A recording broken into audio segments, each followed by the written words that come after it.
Bismillahirrahmanirrahim.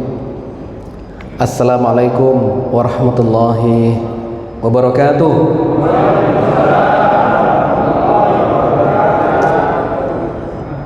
Alhamdulillahirabbil alamin. Allahumma shalli ala Muhammadin wa ala alihi wa ashabi ajma'in. Qala Allahu ta'ala fi kitabil karim, a'udzubillahi minasyaitonir rajim, wa id qataltum nafsan faddaratum fiha wallahu mukhrijum ma kuntum taktumun faqulna dribuhu bi ba'dihha kadzalika yuhyillahul mauta wa yurikum ayatihi la'allakum taqilun. Alhamdulillahirabbil alamin. Alhamdulillahilladzi ahyana ba'dama amatana wa ilaihin nusyur. Jamaah salat subuh yang dicintai oleh Allah, alhamdulillah yang telah kita bersyukur kepada Allah yang telah menghidupkan kita, Pak. Setelah kita tadi malam tidur ya, ba'dama amatana, setelah Allah wafatkan kita beberapa saat lalu kita bangun kembali. Berapa banyak orang yang tidak bisa bangun, Pak? Mungkin teman kita, saudara kita, tetangga tidur gak bangun-bangun ya. Akhirnya ya pindah ya ke alam yang lain. Kita bersyukur kita tidur dan kita bisa bangun, menikmati udara segar, dan kita bisa memperpanjang amal-amal ibadah kita pada pagi hari ini. Jemaah sekalian, tema kita pagi ini adalah tentang Baqaratu Bani Israel, yaitu sapi betinanya Bani Israel. Kelanjutannya kisah Nabi Musa yang lalu. Ada di dalam Al-Quran surat Al-Baqarah, sehingga ada nama surat ya yang sangat panjang, yaitu surat terpanjang adalah surat Al-Baqarah. 2,5 juz kurang lebih ya. Sampai imam kalau ngimami Al-Baqarah nggak selesai-selesai ya. Paling tidak diambil 5 ayat gitu ya, atau paling tidak 2 ayat akhir gitu ya. Kalau sampai selesai 2,5 juz ya, kira-kira 1 jam lah gitu ya, 1 rakaat. Kalau dulu ya zaman Nabi itu Al-Baqarah 1 rakaat gitu. Kita enggak, Al-Baqarah hanya diambil beberapa ayat, 1 jam ya, 1 rakaat 1 jam. Ya Allah, jamaah sekalian, surat Al-Baqarah artinya adalah sapi betina. Allah ceritakan, dan ini sangat terkenal karena di awal soalnya. Saya ambilkan dari kitab Ibnu Katsir, jamaah sekalian. Di situ Ibnu Katsir menyebutkan bahwa kana rajul min Bani Israil aqiman, ada seorang laki-laki dari Bani Israel yang mandul. Laki-laki ini tidak punya anak. Wa kana lahu mal katsir, dia memiliki harta yang sangat banyak. Wa kana ibnu akhi warithuhu, tidak ada yang bisa mewarisi dia kecuali adalah anak saudaranya. Anak saudara itu berarti keponakan ya, keponakannya. Kemudian faqatalahu tsumma ihtamalahu lailan, keponakan ini ingin mendapatkan harta lalu membunuhnya. Ihtamalahu lailan, malam-malam hari dibawa itu. Fawada'ahu ala babi rajulin minhum, lalu diletakkan ke tempat yang lain ya, gitu ya. Sehingga pada pagi harinya yadda'i alaihim hatta tasallahu wa raqiba ba'dhum ala ba'd, sehingga pagi harinya mereka saling menuduh. Ini Allah ceritakan di Al-Quran ya. Wa id qataltum nafsan faddaratum fiha, dan ingatlah ketika kalian membunuh seseorang di antara kalian, faddaratum fiha, kalian saling menuduh ya. Wallahu mukhrijum ma kuntum taktumun, dan Allah mengeluarkan, menguraikan ya, menjelaskan apa yang kalian sembunyikan. Dari bagian ini ada beberapa pelajaran. Yang pertama adalah kasus pembunuhan ya. Kasus pembunuhan ini selalu ada dalam dinamika kehidupan. Semenjak zamannya Qabil, Pak ya, sampai terus akhir zaman ini mesti ada, ya, selalu ada, karena sebuah dinamika, entah itu secara perorangan atau bahkan kolektif, ya. Ini perorangan, jadi satu orang. Yang agak lebih bahaya adalah kolektif, Pak. Kalau pembunuhan itu dilakukan dengan antar pemimpin gitu ya, dalam satu negara kudeta, itu kan gawat. Nah, kebetulan hari ini hari kesaktian Pancasila, betul ya? Pas berarti kan. Ini kasus pembunuhan, ya kan? Kolektif, karena ada sebuah organisasi. Maka para syuhada, para orang-orang yang ya pahlawan ya, gugur. Tidak hanya di negeri kita, negeri lain juga ada model kudeta seperti di Libya, sekarang ini di Sudan. Banyak korban-korban yang meninggal dunia, pembunuhan, ya. Dan nanti sampai akhir zaman juga selalu ada. Makanya kalau ada koran tentang pembunuhan nggak pernah berhenti itu, Pak. Selalu ada beritanya.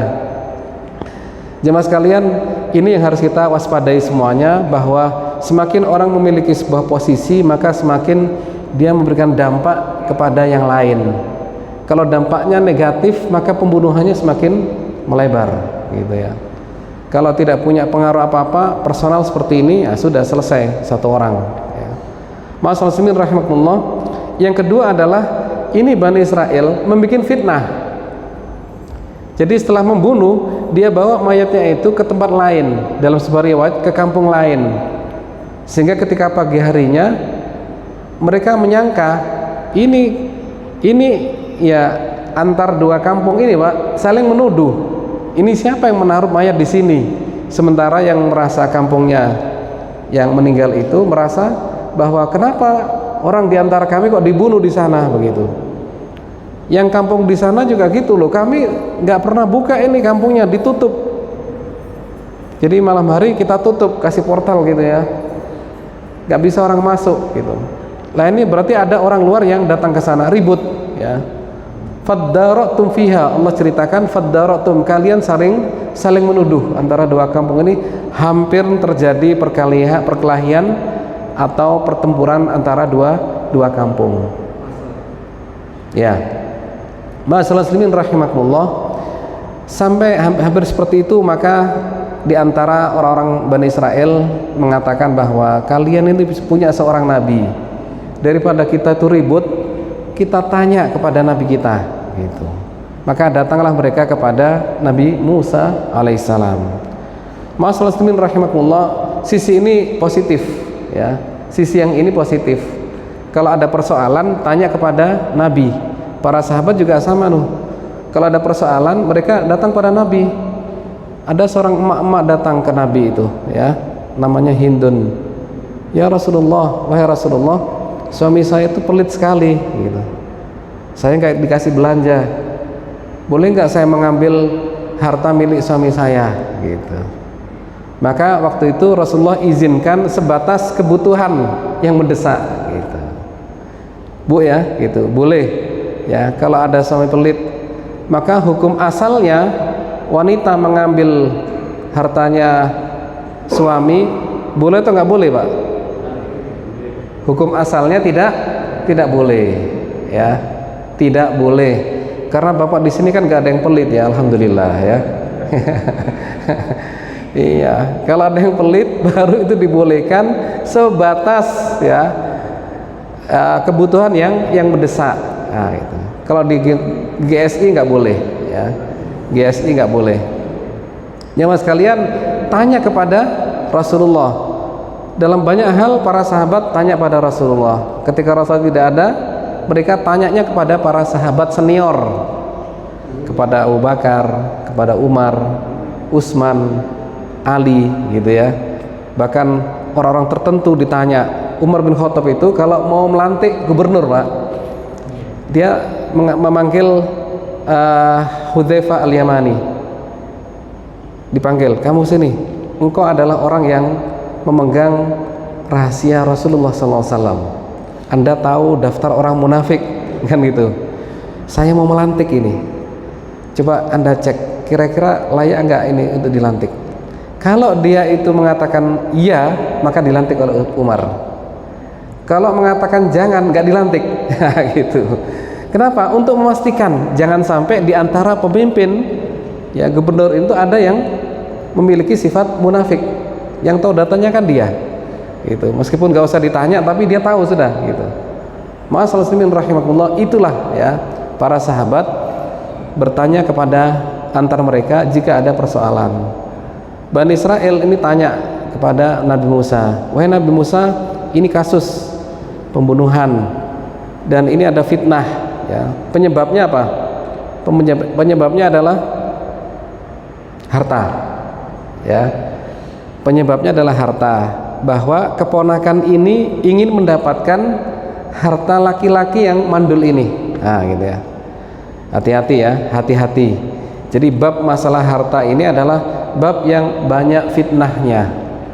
Orang bisa menggeser posisi gara-gara masalah urusan duit, ya kan ya?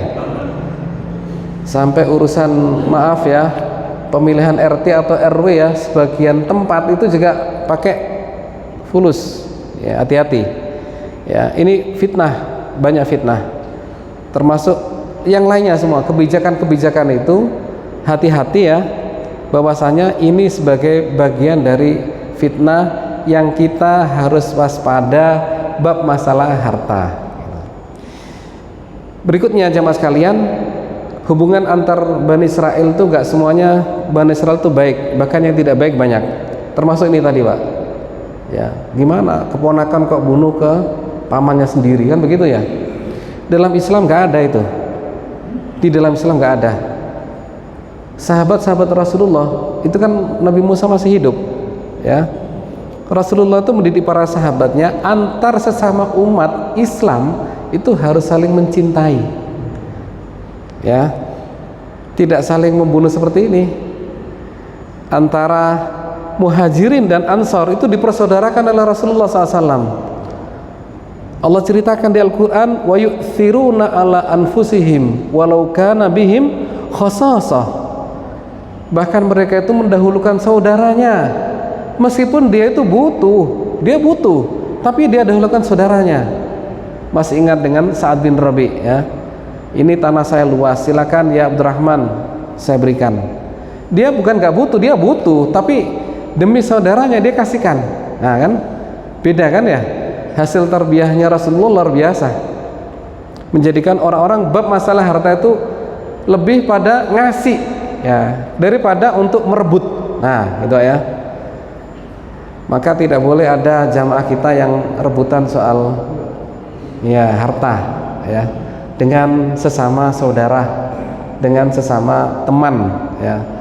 Karena sekali lagi bahwa rezeki itu tidak akan pernah diserobot oleh siapapun.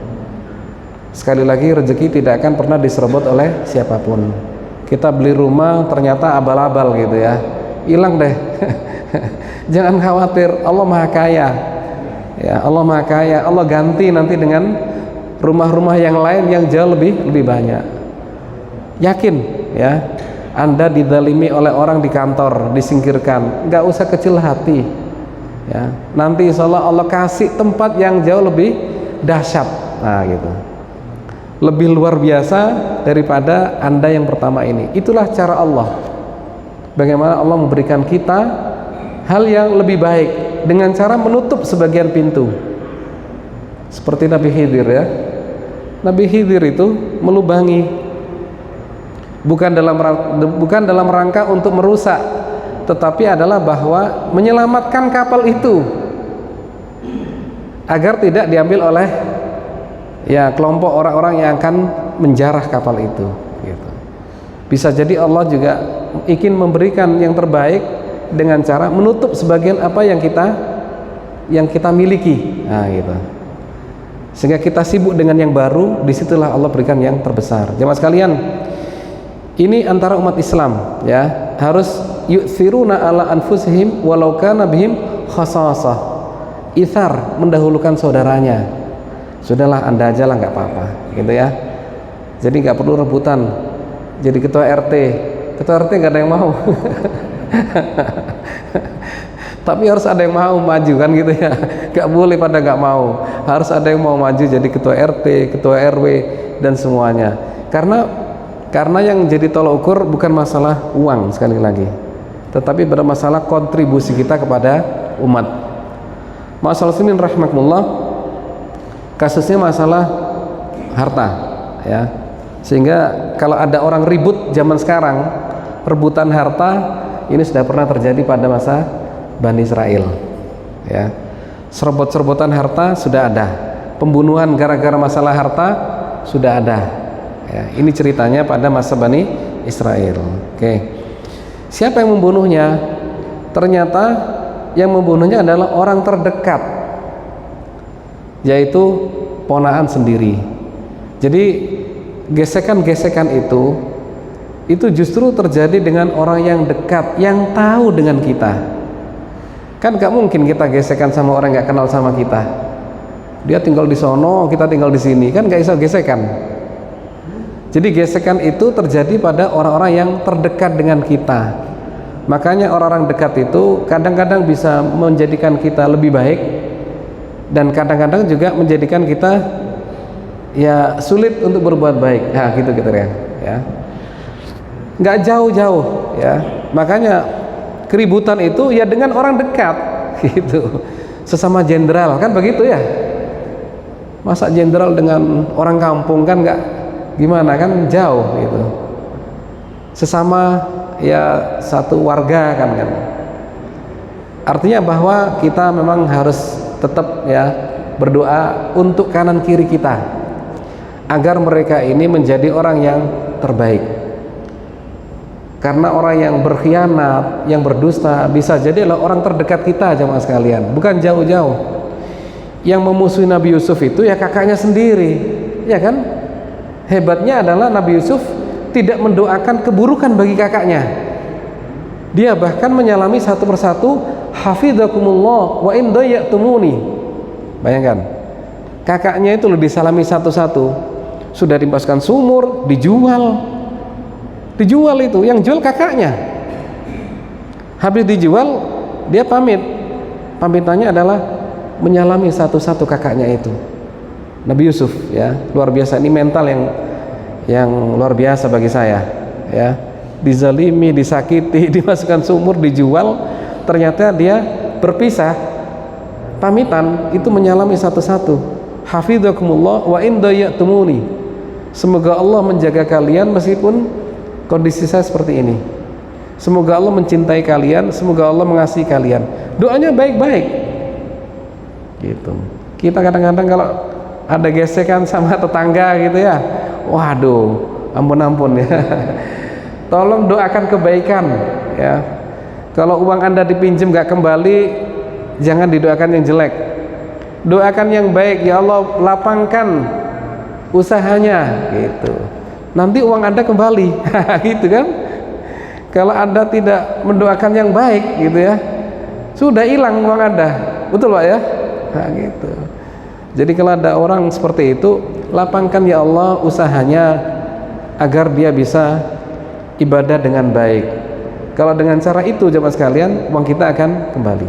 Gitu ya. Oke.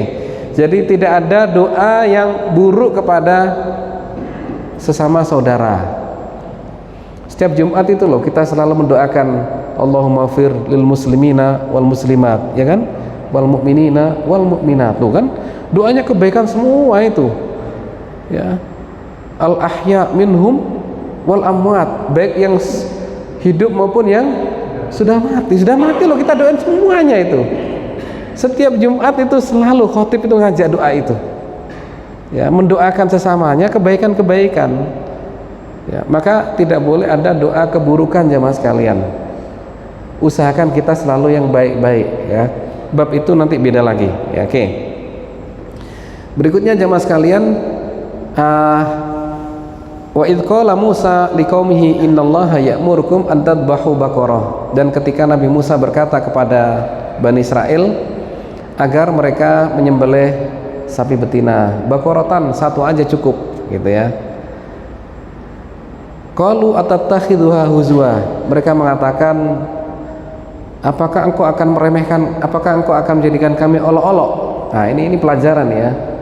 Pelajaran untuk kita semuanya. Bani Israel ini ternyata mengejek Nabi Musa gitu. Musa, kami ini urusannya urusan orang mati, apa hubungannya dengan apa tadi, sapi betina gitu. Emang mau mengejek kami? Mereka ini sombong jemaah sekalian, merasa lebih tahu tentang persoalan, tapi tetap tanya pada Nabi Musa. Ketika dijawab juga mereka meremehkan Nabi Musa. Kok begitu sih Nabi Musa gitu? Padahal kita bicara masalah ini loh, yang meninggal dunia bagaimana gitu. Kok malah disuruh cari? Inilah jemaah sekalian model Bani Israel, kesombongan atas ilmu ya. Ilmu yang mereka seakan-akan tahu tapi ternyata nggak tahu. Nah, gitu. Padahal banyak sekali kita ini ya yang tidak tahu di balik ini semuanya. Banyak hal yang kita tidak tahu dalam kehidupan kita ini, yang tiba-tiba oh ternyata begini ya, oh ternyata begini kan gitu ya. Maunya dapat mantu dari Surabaya, dapatnya dari ya kan gitu, gak tahu ceritanya gimana. Bapak dulu ceritanya gimana dapat istri? Nggak diduga-duga kan ya. Semenjak SMP SMA nggak ketemu, tiba-tiba ketemu jadi kan gitu. Itulah jamaah sekalian betapa bahwa banyak hal yang kita tidak tahu ya. Ma'asyiral muslimin rahimakumullah, meremehkan Nabi Musa ini salah satu watak Bani Israel yang harus kita waspadai. Jadi hari ini itu adalah tentang akhlak-akhlak Bani Israel yang harus kita waspadai. Membunuh ya kan ya, membuat fitnah gitu. Kemudian apalagi? Senang dengan harta, rebutan harta ya kan. Yang ketiga, keempat adalah meremehkan Nabi Musa. Maka bagaimanapun juga kita dosa besar kalau kita meremehkan seorang nabi, karena mereka adalah orang-orang pilihan jamaah sekalian, sementara kita adalah hanya hamba yang apa adanya selama ini. Qala a'udzubillahi an akuna minal jahilin. Maka Nabi Musa mengatakan, aku berlindung kepada Allah ya daripada hal-hal yang bersifat jahil gitu. Lakunanna minal jahilin, termasuk orang-orang yang berlindung pada Allah. Maka kemudian apa kata orang-orang Bani Israel? Ini mulai nih. Qalu ud'u lana rabbaka yubayyin lana ma hiya.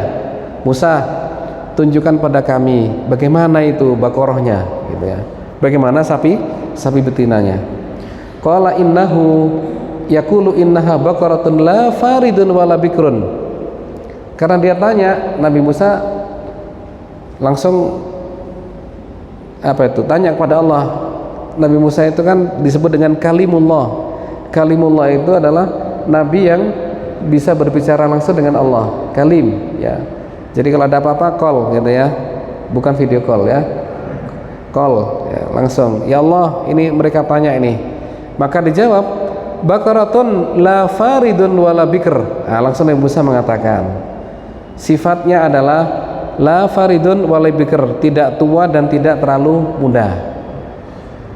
Awanun baina dzalik, yaitu tengah-tengah gitu ya. Tidak tua, tidak muda, harus nyari itu nanti usianya berapa nih. Kalau ketuaan nggak jadilah gitu. Kalau manusia yang tidak tua tidak muda ya 30-40 tahun lah kan gitu kalau manusia ya. Nah kalau ini sapi Anda lebih tahu ya usia berapa. Mencari yang tengah-tengah. Awanun baina dzalika faf'alu ma tu'marun. Sudahlah, kerjakan kata Nabi Musa gitu. Jadi dengan dikasih satu sifat, kerjakan sudah gitu. Ternyata Bani Israel tanya lagi. Biasa suka tanya jemaah sekalian ya, tanya. Qalu ud'u lana rabbaka yubayyin lana ma launuha. Mereka bertanya, wahai Musa, yang kedua ini ya, apa warnanya? Qala innahu yaqul inna baqaratun safra faqi'ul launuha tasurrun nadirin. Karena tanya, Nabi Musa menjawab setelah calling dengan Allah, dikasih tahu warnanya adalah safra, kuning ya, kuning keemasan, kuning yang agak-agak tua dikit, agak pekat ya. Tasurrun nadirin, orang kalau lihat senang. Nah gitu, orang lihat dengan itu senang. Waduh, tasurrun nadirin, Ini juga agak sedikit ini mencarinya juga agak repot ini, ya kan? Karena bisa nanti debat itu bagus, oh enggak, itu jelek kan itu. Antar sama mereka bisa ribut sendiri nanti itu. Yang kedua ini ya, yang pertama tadi tidak tua dan tidak muda. Yang kedua adalah safra'un faqi'ul launuha tasurun nadirin. Yang warnanya kuning. Nah, ya, sifat kedua nih. Mestinya ini dicari, selesai sudah. Gitu ya. Namanya dasar Bani Israel gitu ya. Bani Israel ya. Ya sok tahu gitu ya. Tanya lagi, tanya lagi nih ya. Tanya lagi. Qalu ud'u lana rabbaka yubayyin lana ma hiya innal baqara tashabaha alaina. Jadi ditanya bagaimana Baqarah yang kemarin itu. Nah gitu ya. Kami masih tashabaha, kami masih tidak paham itu. Minta penjelasan lagi gitu ya. Qala innahu yaqul inna baqaratun la dalulun. Yang ketiga Pak, sifat ketiga ya. Sifat yang ketiga adalah la dalulun tuthirul ardo wala taskil hartha, yaitu sapi yang tidak pernah dipakai untuk membajak, untuk bekerja. Wala taskil hartha, dan tidak pernah dipakai untuk mengangkat air minum. Nah, gitu. Kan nggak bisa untuk kerja, nggak boleh kan ya. Musallamatun, dia harus sehat. Sehat, tidak ada cacatnya sama sekali. La syata fiha, tidak ada sesuatu yang unik atau aneh di dalam tubuhnya itu. Jadi betul-betul sehat dan tidak ada warna-warna yang aneh di dalam kulitnya itu. Waduh, ini cari sudah tidak tua tidak muda, kemudian warnanya kuning, tidak pernah dipakai kerja ya Pak ya. Bajak sawah, ngangkat air nggak pernah, lalu ya sehat, nggak boleh ada cacat, terus warnanya juga tidak ada belangnya. Nah, tidak ada belangnya Pak, loh kan gitu. Inilah ya Bani Israel ini yang sering banyak tanya. Masalah semin rahimakumullah, sifat banyak tanya ini menjadikan orang menjadi sempit ya, semakin bertanya semakin sulit untuk dikerjakan. Maka menjadi rumitlah apa yang dilakukan oleh Bani Israel. Islam sebaliknya, Islam adalah agama kemudahan, bukan mempersulit. Nah ini orang Bani Israel mempersulit diri namanya kan ya. Kalau kita sebaliknya, Islam ini agama yang mudah. Kalau kita nggak bisa sholat berdiri, maka bisa dengan duduk gitu. Duduk susah Ustaz, berbaring aja sudah gitu. Dengan berbaring sambil isyarat kan, selama masih sadar, selama kesadarannya masih ada, tetap jalan gitu, sholat itu. Kalau kesadarannya tidak ada, selesai sudah ya.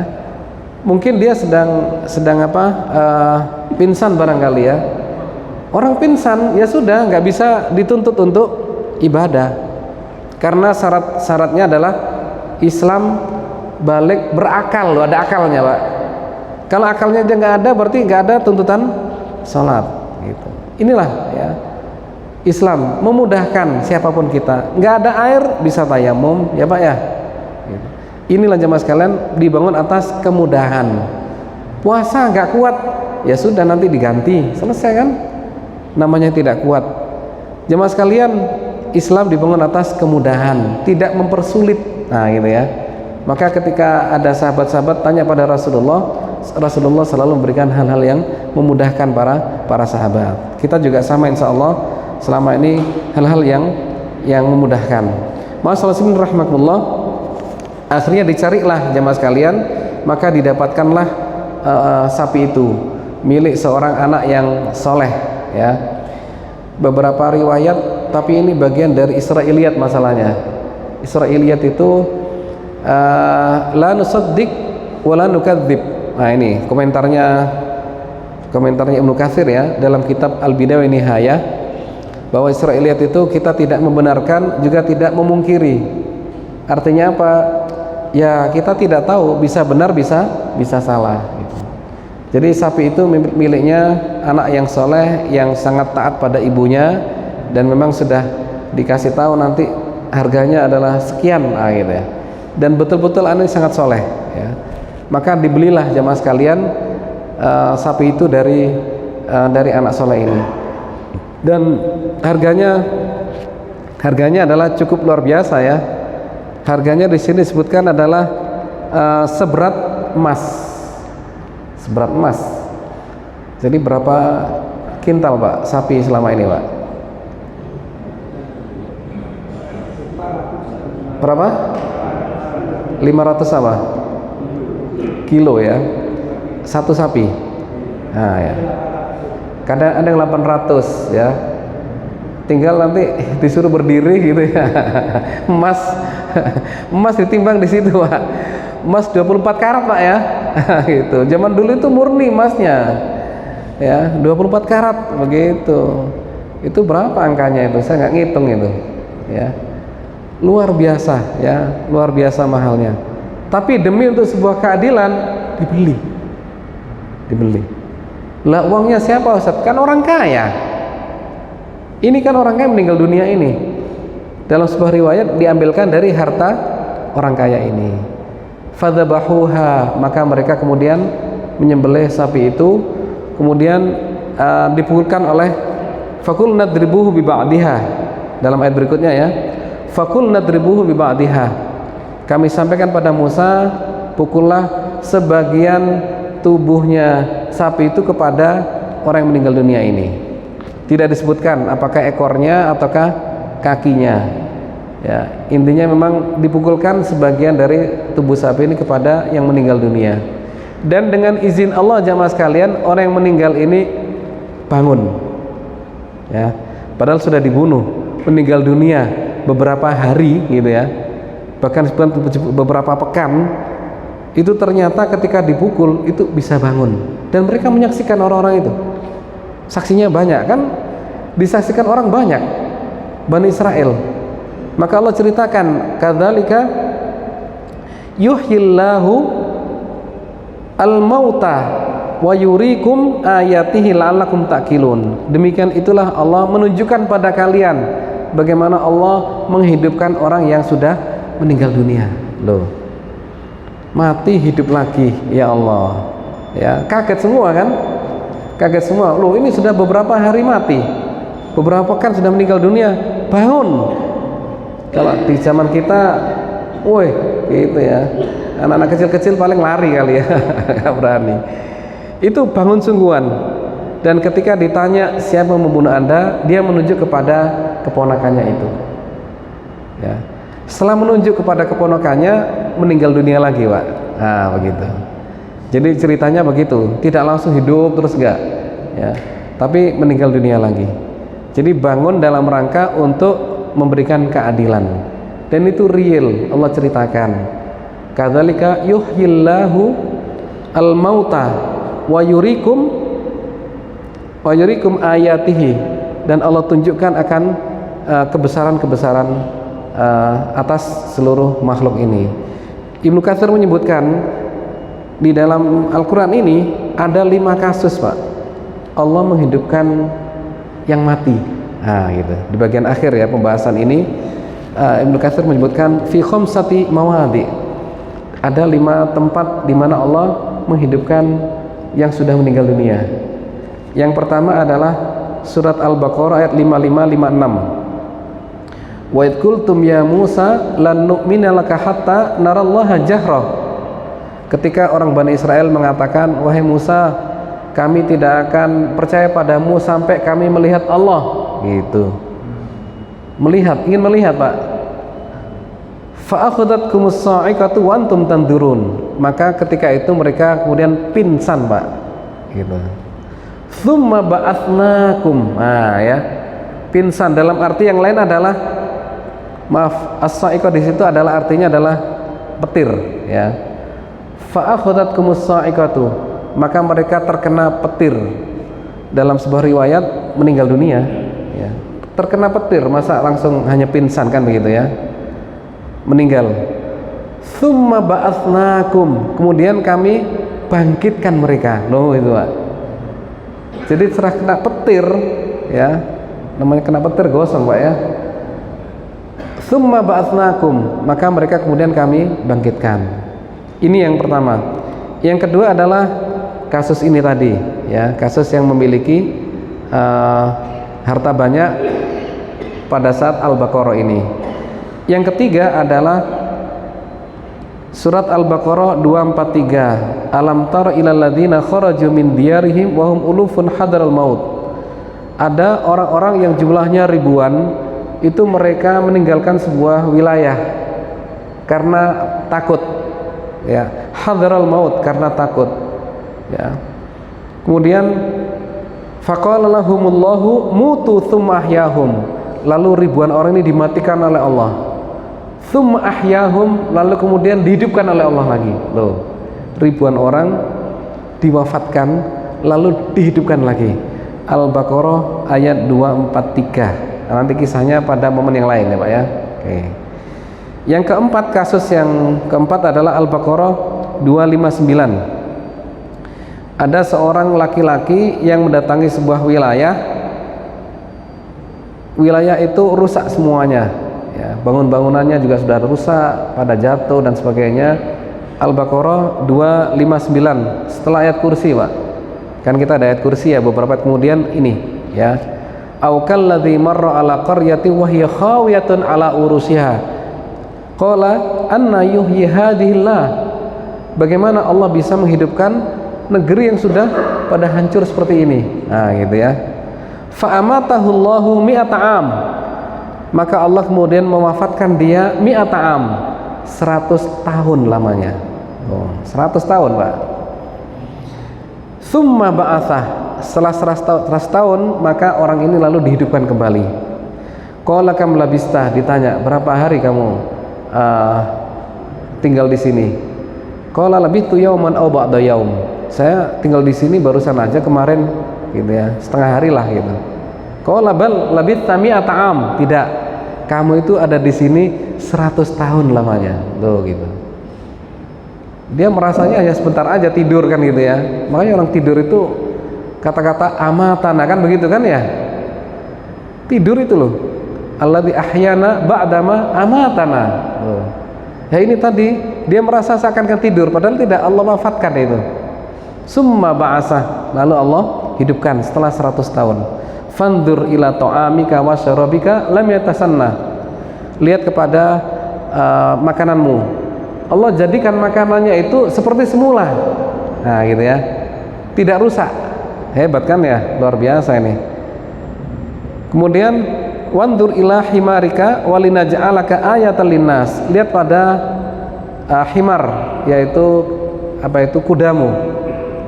Tadinya tulang belulang, sudah tulang belulang, lalu Allah bangkitkan, hidup kembali. Loh ya. Wah ini kayak film aja jadinya nih. Sama Nabi Musa ketika melewati lautan Pak ya, itu ya kayak film ya. Kalau film kan anak-anak kita yang bisa otak-atik kan gitu ya. Ini ya Allah, ini sungguhan ini kan gitu ya. Betul-betul tulang belulang itu menjadi kuda kembali. Yes, jadi mata kita memang ya Allah. Kalau kita lihat YouTube sekarang kan ya, mata kita mudah ditipu kan Pak ya, mudah ditipu. Tapi ini real, bukan film gitu. Ya Allah, ini kejadian yang luar biasa yang menjadi apa, pengingat untuk kita semuanya. Wandur ila himarika walinaj'alaka ayatan linnas wandur ilal idhami kaifa nunsuha tsumma naksulahma. Al-Baqarah 259. Kasus yang terakhir adalah kasus pada masa Nabi Ibrahim. Jadi wa idh qala Ibrahim rabbi arini kaifa tuhyil mauta. Nabi Ibrahim pernah meminta pada Allah, ya Allah, bagaimana engkau bisa menghidupkan sesuatu yang telah meninggal dunia. Qala awalam tu'min, qala bala walakin liyatma'inna qalbi. Qala fakhudh arba'atan minat thair. Ibrahim, coba ambil 4 burung ya. Burung ini Anda sembelih. Surat Al-Baqarah 260 Pak ya. Fakhud arba'atan minat thair fasurhunna ilaika thumma ja'ala ala kulli jabalin minhunna juz'a. 4 burung ini Anda sembelih. lalu Anda pisahkan badannya ke empat, ya, empat apa? Empat, ya, tempat, nah, atau beberapa tempat yang lain, ya. Intinya sudahlah, dicincanglah kan gitu Pak ya. Tsummad'uhunna, setelah dicincang, diletakkan di tempat-tempat yang berbeda Pak ya. Tsummad'uhunna, panggil. Ternyata setelah dipanggil Pak, burungnya datang. Loh, ya, ini menunjukkan betapa Allah menghidupkan yang telah meninggal dunia. Ini jamaah sekalian ya, insyaallah ini pelajaran untuk kita semuanya, bahwa Allah lah yang menghidupkan semuanya. Yang tadinya mati jadi hidup. Negeri itu kelihatan sangat rusak, akhirnya Anda tahu sekarang Arab itu Pak ya, kan dulu gurun Pak ya, nggak ada itu tanaman-tanaman, nggak ada itu namanya taman ya. Wah, sudah nggak ada apa-apanya. Sekarang sudah hijau ya, sudah banyak pohon-pohonnya, sudah banyak macam-macam sudah. Allah hidupkan itu semuanya. Dan kita alhamdulillah pagi hari ini Allah hidupkan kita kembali ya, setelah kita istirahat tadi malam, dan semoga ini menjadikan kita terus bisa beribadah kepada Allah Subhanahu wa taala. Kesimpulannya, orang Bani Israel ini orang-orang yang bermasalah ya, banyak error. Tidak semuanya Pak, tapi banyak yang error. Kenapa tidak semuanya? Karena Bani Israel yang bagus juga ada. Nabi-nabi kita banyak juga dari Bani Israel, tapi yang error juga banyak gitu ya. Dan kita selalu waspada dengan sifat-sifat errornya Bani Israel ini, karena orang-orang dekat kita bisa jadi error ya. Orang-orang dekat kita bisa jadi bermasalah dengan urusan keuangan, dengan urusan apalagi Pak, jabatan, posisi dan sebagainya. Maka mari kita jaga di antara kita semua semangat untuk memberi kepada sesama. Bab masalah harta ya, kalau para ulama mengatakan semakin Anda kejar, maka semakin berlari harta itu. Semakin Anda itu lepaskan gitu ya, maka semakin dia mengejar dirimu. Nah gitu. Lepaskan itu artinya diinfakkan kepada orang-orang.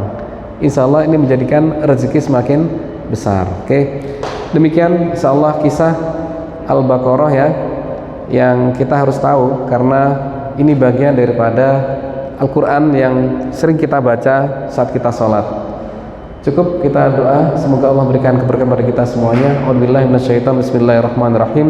Allahumma shalli ala Muhammadin wa ala alihi wa ajma'in. Rabbana dzalamna anfusana wa illam taghfir lana wa tarhamna lanakunal khasirin. Rabbana la tuzigh qulubana ba'da idh hadaitana wa hab lana min ladunka rahmah innaka antal wahhab.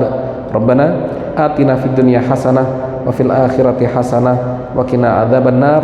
Subhana rabbika rabbil izzati amma yasifun wa salamun salin walhamdulillahi rabbil alamin. Assalamualaikum warahmatullahi wabarakatuh.